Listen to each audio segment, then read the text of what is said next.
Novels TV YouTube channel के देखने वालों को खुशामदीद कहते हैं।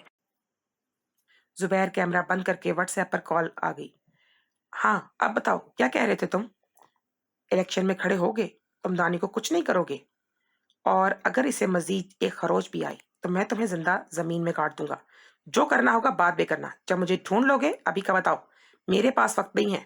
दानी इनको 2 दिन से भूखा रखा हुआ है ना। आहिल का दिमाग मफलूज होता जा रहा था। ठीक है, मैं टिकट नहीं लूंगा, लेकिन तुम दानी को कोई तकलीफ नहीं दोगे। आहिल जब्त करता हुआ बोला। सबूत दो। दे दो ना सबूत। मैं दानी को तिनका भी चुभने नहीं दूंगा। जुबैर कॉल बंद करते हुए बोले। आहिल फोन डैशबोर्ड पर फेंकता सीट पर सर गिरा गया। तुम ठीक हो? अना फिक्रमंदी से उसका बाजू हिलाती हुई बोली। आहिल ने हाथ के इशारे से बाज रहने को बोला। अना लब भींचे बाहर देखने लगी। रफीक, पाकिस्तान फोन करके पार्टी को बता दो कि आहिल हयात इस बार इलेक्शन में खड़ा नहीं होगा। मेरा टिकट किसी और मेंबर को दे दे। लेकिन सर क्यों? रफीक ताजुब से बोला। जुबैर ने शर्त रखी है दानी की जिंदगी के लिए। जी सर ठीक है, रफीक अफसोस से बोला। आहिल ने फोन बंद कर दिया। अना वापस चलो। लेकिन अभी तो तुम कल देख लेंगे, अभी वापस चलो। आहिल स्पॉट अंदाज में बोला। अना ना चाहते हुए भी गाड़ी रिवर्स करने लगी। आहिल घर आता सीधा अपने कमरे में आ गया। आहिल ने सिगरेट सुलगाई। जैसे ही वो लोगों के पास लाया उसके हाथ कपकपाने लगे। आहिल ने एस्ट्रे में मसल दिया। सिगरेट को और बालों में हाथ फेरता खिड़की में खड़ा हो गया। दानी कहाँ ढूंढूं मैं तुम्हें? तुम तकलीफ में हो और मैं कुछ नहीं कर रहा। माफ कर देना मुझे दानी। मेरे साथ रहते हुए तुम्हें वो जुबैर इतनी दूर ले आया। आंसू गिरकर उसके रुखसार को भिगो रहे थे। लेकिन देखना, मैं तुम तक पहुंच जाऊंगा। तुम्हें इस तकलीफ से बचा लूंगा। दानी का दर्द आहिल को महसूस हो रहा था। दानी चेहरा साफ करके टेरेस पर आ गई। जब से आहिल को देखा था आंखें बरसती जा रही थी। क्या हो रहा है मुझे? दानी हाथ की पुछ से आंसू साफ करती हुई बोली। मेरे लिए तुमने डैड की बात मान ली आहिल। क्यों? तुम मुझे इस्तेमाल कर रहे थे तो फिर अब क्यों मेरी तकलीफ तुमसे बर्दाश्त नहीं हुई? कहीं मैं गलत तो नहीं कर रही? वो डायरी, मुझे लगता है सारे सवालों के जवाब उसी में हैं। आहिल हयात क्या है मुझे उसी से मालूम होगा। दानी बोलती हुई चलने लगी। दरवाजा बंद करके दानी ने डायरी निकाल दी। चाचू, आपने मुझे इतनी इमरजेंसी में क्यों बुलाया? आहिल एयरपोर्ट पर आगे को देखता हुआ बोला।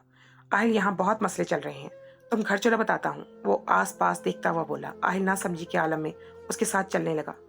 चाचू, हम घर क्यों नहीं जा रहे? आहिल रास्ते का तयन करता हुआ बोला। तुम्हारे डैड आजकल फार्म हाउस पर हैं। क्यों? आहिल की पेशानी पर बल पड़ गए। आकिब खामोशी से ड्राइव करने लगा। तो अभी खामोशी से कमरे में चलो, सुबह मिलना सबसे। आकिब उसे धक्का देते हुए बोला। चाचू, ये सब क्या है? आप मुझे टेंशन दे रहे हैं। आहिल मजामत करता हुआ बोला। यहाँ सभी टेंशन में हैं। और कमरे का दरवाजा लॉक करता हुआ बोला। यहाँ गार्ड्स क्यों नहीं है? आहिल अबरूज खाकर बोला। मुझे नहीं मालूम। यार, आपको कुछ भी मालूम नहीं? कुछ आप बताना नहीं चाहते तो फिर मुझे ऑस्ट्रेलिया क्यों बुलाया? आहिल उकताकर बोला। खामोशी से बैठ जाओ। आकिब उसी की बेड की जानिब धकेलता हुआ बोला। अजीब हैं आप भी, आहिल कोफा से कहता बेड पर बैठ गया। आकिब खामोशी से टहलने लगा। अब क्वाली शुरू करें, आहिल शरारत से बोला। आलती पालती मारकर बैठा था। आकिब मुस्कुराता हुआ नफी में सर हिलाने लगा। तुम्हारी मॉम? आकिब बोलकर आहिल को देखने लगा। क्या हुआ मॉम को? पहले वाली शोखी गायब हो गई। आकिब सांस खारिज करता दूसरी जानिब देखने लगा। पिछले 6 दिन से गायब हैं। व्हाट? और आप मुझे अब बता रहे हैं? आप लोगों का दिमाग तो खराब नहीं हो गया? आहिल की आवाज बुलंद होती जा रही थी। तुम्हें पहले भी कहा है धीरे बोलो। सबसे छुपा कर लाया हूँ। वो आहिल के मुंह पर हाथ रखता हुआ बोला। मॉम कहाँ है? बताएं मुझे। आहिल बेड से नीचे उतरता हुआ बोला। नहीं जानता मैं, आकिब मायूसी से बोला। मेरे मुंह पर पागल लिखा है क्या? आप जैसे सियासी लोग ये नहीं जानते कि मेरी मॉम कहाँ है? आहिल उसका गिरेबान पकड़ता हुआ बोला। आहिल रिलैक्स, आकिब उसे शानों से थामता हुआ बोला। मैं कैसे रिलैक्स हो जाऊं? आहिल उन्हें धक्का देता हुआ बोला। आहिल बालों में हाथ फेरता टहलने लगा। चाचू, आपके पास 5 मिनट है। सब बता दे मुझे, वरना इस शहर के एक एक बंदे को जान से मार दूंगा मैं। वो तैश के आलम में बोल रहा था। इसी बायस तुम लायल थे। तुम्हें इसीलिए नहीं बुलाया कि सारी दुनिया को बताते फिरो। फिर क्यों बुलाया है? ताकि मेरी मदद करो, मेरे साथ मिलकर काम करो। लेकिन तुम? वो नफी में सर हिलाता हुआ बोला। हाँ तो मुझे कुछ बताएंगे तो समझ आएगा ना? आहिल तनक कर बोला। आराम करो, बताता हूँ। वो खाने की ट्रे सामने करते हुए बोले। आपको लगता है मैं खाना खाऊंगा? आहिल तीखे तेवर लिए बोला। बिल्कुल भी नहीं, लेकिन अगर सब कुछ जानना चाहते हो तो खाओ खामोशी से। हम्म। सब धमकी देकर काम करवाते। आहिल हंकार भरता हुआ तड़प ट्रे अपनी तरफ खिसकाए आगे को घूरने लगा। जब तुम सियासी इंसान बन जाओगे फिर पूछूंगा तुमसे, और मैं तो आपको बता दूंगा ना। आहिल खूनख्वार नजरों से घूरता हुआ बोला। यार, खाना तो सुकून से खा लो। आके मुस्कुराता हुआ बोला। दिल तो चाह रहा है आपको खा लूं। यार, मुझे नहीं खाना, मुझे बताएं मॉम कहाँ है? आहिल ट्रे पीछे करता हुआ बोला। आकिब जानता था वो नहीं खाएगा, लेकिन फिर भी सही की। तुम्हारी मॉम? 1 मिनट, आहिल ने हाथ के इशारे से रोका। आकिब अबरूज खाकर देखने लगा। क्या आपको आवाज सुनाई दी? कैसी आवाज? शायद कुत्ते भौंक रहे हैं। आहिल बोलता हुआ खिड़की पर आ गया। لیکن کتے مطلب کوئی گھر میں گھسا ہے؟ عاقب اس کی بات سمجھتا ہوا کھڑکی پر آ گیا۔ اندھیرے میں کچھ بھی دکھائی نہیں دے رہا تھا۔ دور گیٹ کے پاس اہل کو ہیولا سا دکھائی دیا۔ میں صحیح تھا، گھر میں کوئی گھسا تھا، وہ دیکھو، وہ اشارہ کرتا ہوا بولا۔ عاقب آنکھیں چھوٹی کیے دیکھنے لگا، پھر تیز سے دونوں دروازے کی جانب لپکے، جلدی کھولے چاچو، لاک شاید خراب ہو گیا تھا۔ چاچو یہ کھل کیوں نہیں رہا؟ اہل کوفت سے بولا۔ پتہ نہیں، شاید۔ عاقب دروازے پر ٹانگ مارتا ہوا بولا۔ میرے ساتھ اسے توڑنے کی کوشش کرو، عاقب شانہ دروازے پر مارتا ہوا بولا۔ اہل بھی دروازے کو دھکا مارنے لگا۔ یار اتنے مضبوط بنانے کی کیا ضرورت تھی آپ کو؟ اہل کافی دیر سے کوشش کرنے کے بعد گویا ہوا۔ مجھے کیا معلوم، کمرے سے کچھ بھاری اٹھاؤ، عاقب عقب میں دیکھتا ہوا بولا۔ دروازے پر دستک ہو رہی تھی۔ دانی نے سر اٹھا کر دیکھا، کوئی زور زور سے دروازہ بجا رہا تھا۔ دانی نے ڈائری کو احتیاط سے رکھا اور دروازے کی جانب آ گئی۔ چہرے پر خوف کی لکیریں تھی۔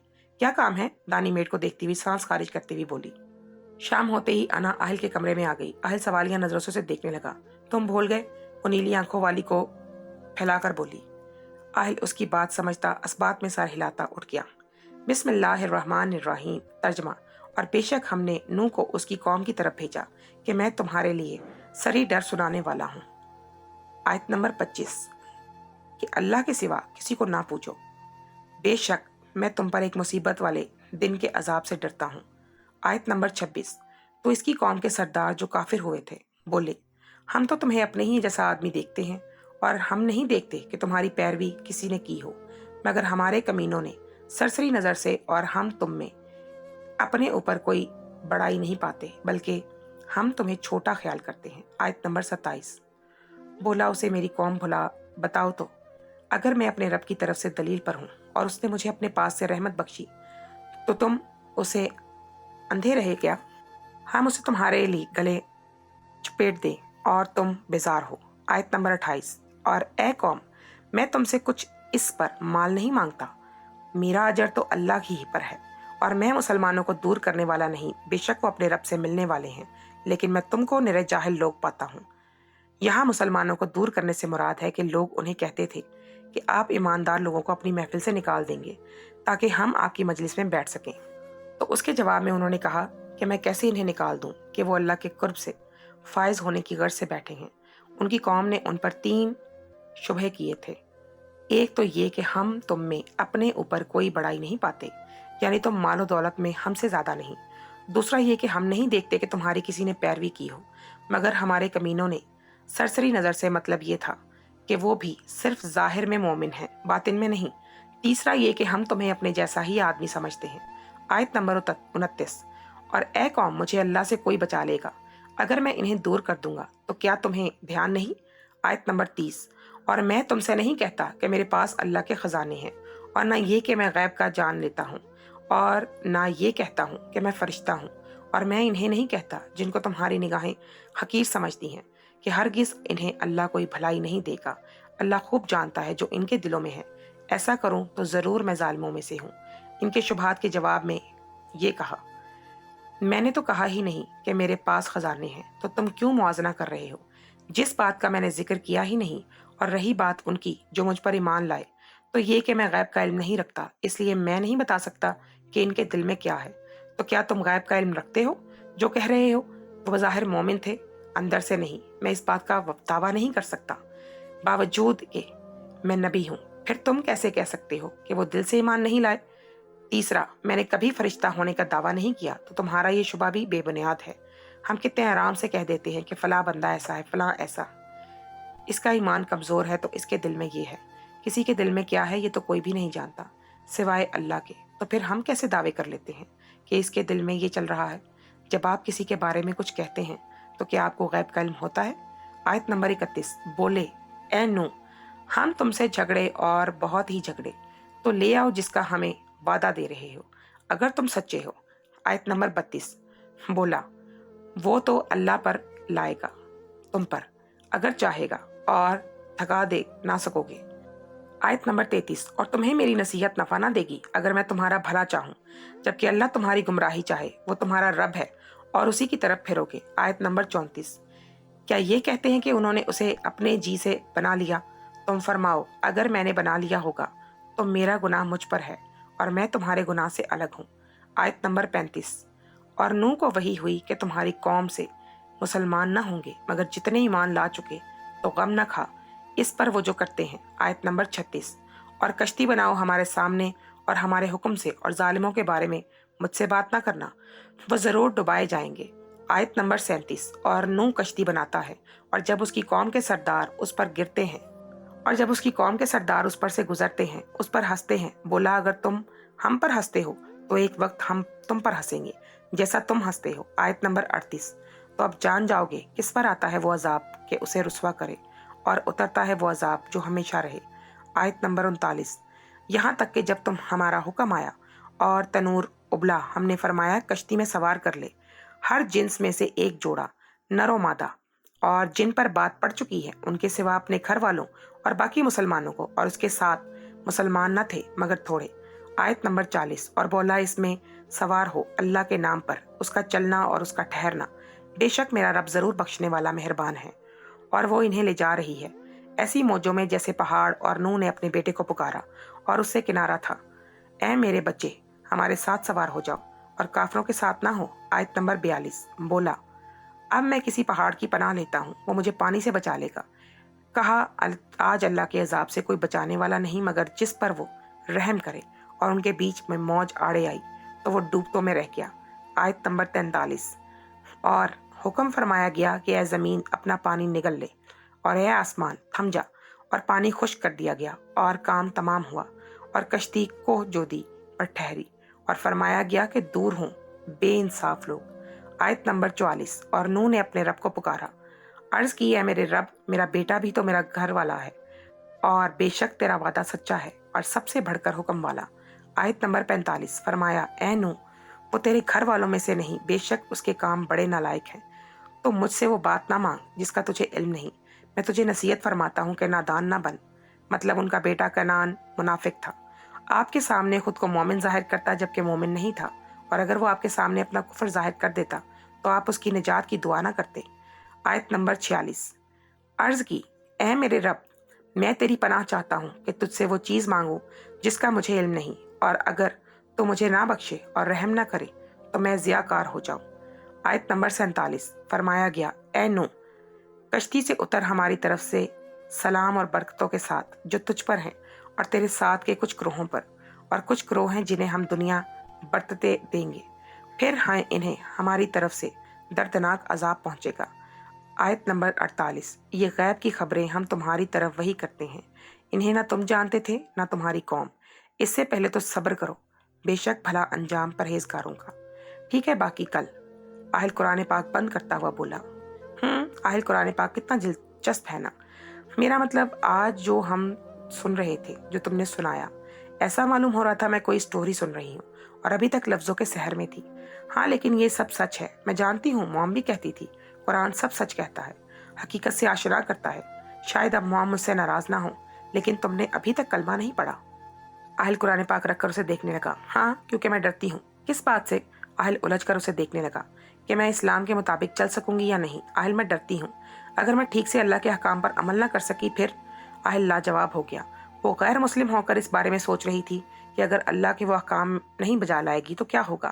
اس کے دل میں اللہ کا خوف تھا، اور ہم مسلمان ہو کر یہ سوچنے کی زحمت نہیں کرتے کہ ہم اللہ کے احکامات کی نافرمانی کر رہے ہیں، ایک حساب سے جھٹلا رہے ہیں، قول سے نہیں لیکن فعل سے۔ جس کام سے منع کیا گیا اسی کام کو کرتے ہیں۔ آج کا مسلمان دیکھا جائے تو کیسا معلوم ہوتا ہے؟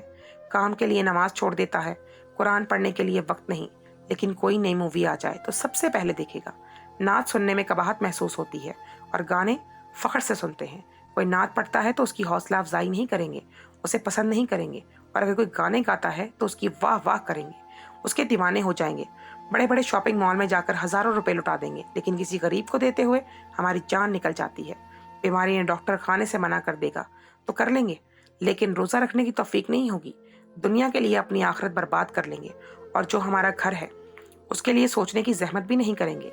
ہم جیسے لوگ محفل میں بیٹھ کر بڑی بڑی باتیں کرتے ہیں، کسی کا مال کھانا غلط، بے سود کھانا حرام ہے، لیکن اسی دولت کی خاطر خود ہر غلط کام کریں گے، یہ سوچے بنا کہ پیسہ تو ایک دن ختم ہو جائے گا، لیکن جس طریقے سے کمایا وہ کبھی نہیں مٹے گا۔ آہل نے شرمندگی سے سر جھکا لیا۔ ہم جیسے لوگوں کے دلوں میں اللہ کا خوف نہیں۔ انا تم جب اسلام کے دائرے میں آ جاؤ گی تو اللہ تمہیں تمام فرائض کی ادائیگی کی توفیق بھی دے دے گا۔ आहिल काफी देर बाद बोला, जानती हूँ, लेकिन पहले मैं खुद को तैयार करना चाहती हूँ, फिर दायरा इस्लाम में कदम रखना चाहती हूँ। अना धीरे से मुस्कुरा दी, लेकिन आहिल मुस्कुरा ना सका। वो अनजाने में आहिल को आईना दिखा रही थी। वो आग के कपड़े प्रेस करने थे। दानी रास्ता देती साइड पर हो गई। जल्दी करो, दानी खफकी से बोली। वो जल्दी जल्दी कपड़े निकाल कर ले गई। दानी लॉक करके फिर से वहीं पर पड़ने लगी। भारी छोड़े, मैं खिड़की से कूद रहा हूँ। ध्यान से। आकिब उसे खिड़की से लटकते देखकर बोला, फिक्र मत करो, आहिल स्पोर्ट्स में बहुत अच्छा है। जैसे ही आहिल ने नीचे कूदा, आकिब भी खिड़की से बाहर निकल आया। आहिल आकिब का इंतजार किए बिना अंदर आ गया और अंदर का मंजर देखकर आहिल का दिमाग घूम गया। उसे दीवार का सहारा लिया, मबादा गिर ही न जाए। आहिल क्या हुआ? सन्नाटा सुनकर आकिब अंदर आता हुआ बोला, लेकिन जैसे ही नजर आबिद हयात की लाश पर पड़ी, अपनी बसारत पर शुबा हुआ। आहिल थूक निकलता छोटे छोटे कदम उठाने लगा। आंसू मंजर को धुंधलाए तक जा रहे थे। आबिद हयात की लाश खून से लथपथ थी। छाती पर गोलियों के निशान थे। वो खून में रंग चुके थे। मार्बल के फर्श पर इतना खून बह रहा था। डैड, आहिल दुजानो बैठकर उनका चेहरा थपथपाने लगा। डैड क्या हुआ? आंखें खोले। वो आबिद हयात का चेहरा थपथपा रहा था। चाचू देखिए डैड, आहिल बरसती आंखों से चेहरा मोड़कर बोला। आकिब आहिल के पास आ बैठा। चाचू, डैड को बोले ना आंखें खोलें प्लीज, आपने कहा था सुबह बात करना सबसे, लेकिन डैड तो। वो कभी आबिद हयात को झंझोड़ता तो कभी आकिब हयात को। आकिब आंसू बहाता अपने अजीज जान भाई की लाश को देख रहा था। चाचू, मैं बकवास क्या कर रहा हूँ? आहिल उसके शाने पर हाथ रखकर परे धकेलता हुआ बोला। आहिल, संभालो खुद को। वो मुश्किल बोल पाए। आपका दिमाग ठिकाने पर है? मैं कैसे संभालू खुद को? डैड इस हाल में मेरे सामने पड़े हैं। आहिल को उसकी अकल पर शुबा हुआ। आहिल मेरे भाई, संभालो खुद को, अभी तो बहुत से जख्म सहना बाकी हैं। आकिब उसे गले लगाता हुआ बोला। आहिल का चेहरा आंसुओं से तर था। चाचू, मुझे डैड से बातें करनी है, लेकिन वो तो आंखें ही नहीं खोल रहे। डैड ने बोला था अब मैं आऊंगा तो शिकार पर चलेंगे। बहुत कुछ डिसाइडेड था हमारा। हमने चाचू ये सब क्या किया होगा? आहिल ज़ारों की तार रो रहा था। डैड प्लीज उठे, आंखें खोले, देखिए आपका बेटा, आपका गरूर आहिल हयात आ गया है। प्लीज मुझसे बात करें डैड, आप ऐसे नहीं कर सकते। वो आबिद हयात को झंझोड़ता हुआ बोला। आकिब खामोशी से आंसू बहा रहा था। डैड मेरी बात सुने प्लीज, एक बात मुझसे बात कर लें। मुझे देखेंगे नहीं क्या? प्लीज आंखें खोले डैड। आहिल बिलखता हुआ उनके सीने पर सर रखे बोलने लगा। आकिब हयात चेहरा साफ करता हुआ खड़ा हुआ और अंदर चला गया। डैड प्लीज उठ जाए ना, मैं आपके लिए आया हूँ और आप मुझसे बात ही नहीं कर रहे। आहिल दीवानावार बोल रहा था। आहिल मेरी बात सुनो गौर से। आकिब उसका सर आबिद हयात के सीने से उठाते हुए बोले। क्या? बोलते ही आहिल की आंख से दो मोती टूटकर जमीन पर सो गए। ये काम जुबैर रंधावा का है और जैसे मैं तुम्हें बोलूंगा तुम वैसे करोगे, मेरी बात समझ रहे हो ना? आकिब उसे शानों से झंझोड़ते हुए बोले। लेकिन चाचू, अब तुम खामोश रहोगे बिल्कुल। तुम्हारे डैड का कत्ल हुआ है, ये भी किसी को मालूम नहीं होना चाहिए। मैं नहीं चाहता भाई की लाश की बेहरमती हो पोस्टमार्टम के बायस। लेकिन आकिब ने घूर कर उसे खामोश करवा दिया। इस मुल्क में किसी को इंसाफ मिला है? नहीं। आहिल मायूसी से बोला। हमें भी नहीं मिलेगा, इसलिए हम खुद अपना इंसाफ लेंगे। तुम समझ रहे हो ना? जी चाचू, लेकिन डैड, आहिल मर्द बनो। जो जा चुके हैं इस दुनिया से, हम उन्हें वापस नहीं ला सकते, लेकिन उनका बदला जरूर ले सकते हैं और इसके लिए तुम्हें मेरी हर बात माननी पड़ेगी। समझ रहे हो ना? आकिब उसका मुंह थपथपाते हुए बोला, जो कि आबिद हयात की जानिब था। जी चाचू, अपना मुंह बंद रखना है तुमने। तुम कल ऑस्ट्रेलिया वापस आओगे भाई के प्राइवेट जेट में, सारी दुनिया के लिए। ठीक है चाचू? आहिल बेजान सा दिखाई दे रहा था। बाकी बातें बाद में, मैं रफीक को बुलवाता हूँ, वो सारे तुम्हारे काम करवाएगा। उठो अब। आकिब उसे खड़ा करते हुए बोले। लेकिन चाचू, मैं डैड को देखना। पागल मत बनो आहिल, मैं एक भाई को खो चुका हूँ, अब दूसरे भाई को खोने का हौसला नहीं है मुझ में। आहिल सर झुकाए उनके साथ खड़ा हो गया। तुम बाहर नहीं निकलोगे कमरे से। ये अजीब पागलपन है, मेरे डैड कोई गोलियां मार चला गया और मैं कमरे में छुप कर बैठ जाऊं? मैंने क्या कहा था? मेरी बात मानोगे तुम? आकिब सख्त से बोला। आकिब सर झुकाए आहिल टहलने लगा। आंखों में लहू दौड़ रहा था। दिमाग में अगर कोई नाम था तो सिर्फ जुबैर रंधावा का। दोस्तों, आज की इस एपिसोड के बारे में हमें अपनी कीमती राय से ज़रूर आगाह कीजिएगा और नेक्स्ट एपिसोड को देखने के लिए चैनल को सब्सक्राइब कर लीजिएगा। आपका बहुत शुक्रिया।